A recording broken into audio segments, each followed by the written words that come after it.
월드이 브리핑입니다. 먼저 태국입니다.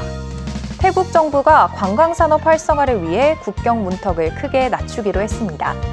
태국 정부는 무비자 입국 허용 국가 확대와 유학생 체류 기간 연장 등 입국 규제 완화 방안을 다음 달 1일부터 시행한다고 발표했는데요. 무비자로 태국에 입국해 60일간 체류할 수 있는 국가 수는 기존 57개에서 93개로 늘어나게 됩니다. 중국, 인도, 캄보디아, 카자흐스탄, 라오스, 멕시코, 우즈베키스탄, 루마니아 등이 새롭게 포함됐습니다. 이 밖에 태국에서 일하면서 관광지도 방문하려는 입국자에 대해 180일까지 체류하고 180일 연장할 수 있는 비자를 내주기로 했습니다. 차이 와차롱 정부 대변인은 국가 경제에 비중이 큰 관광산업 활성화를 위한 조치라고 설명했습니다. 일본입니다. 일본이 곧 기준금리 추가 인상에 돌입할 것이라는 예측에 힘이 실리면서 일본 10년 만기 국채금리가 13년 만에 최고치를 경신했습니다. 지난해 연 0.3%대에서 거래되던 10년 만기 일본 국채금리가 지난 22일부터 1%대를 넘으며 연일 최고치를 경신하고 있습니다. 지난 3월 일본은행이 17년 만에 처음으로 마이너스 금리 정책을 종료하기로 한 이후 기준금리를 추가 인상할 것이라는 전망이 확산됐기 때문인데요. 또 지난 13일엔 국채 매입을 축소한다는 발표가 이어지자 금리는 더 오르고 있는 상황입니다.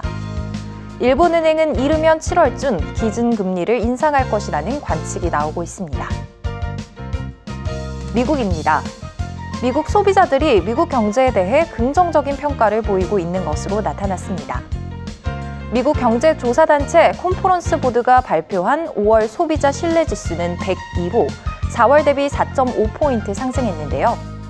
이는 다우존스가 집계한 전문가 전망치 96.0보다 높은 수준으로 미국 소비자들이 경기를 긍정적으로 전망하고 있다는 걸 보여줍니다. 물가 상승과 고금리에도 소비자 신뢰지수가 상승한 것은 탄탄한 노동시장에 대한 인식이 개선된 데 따른 것으로 분석되는데요. 실제로 미국의 실업률은 27개월 연속으로 4%를 밑돌고 있습니다. 아르헨티나입니다.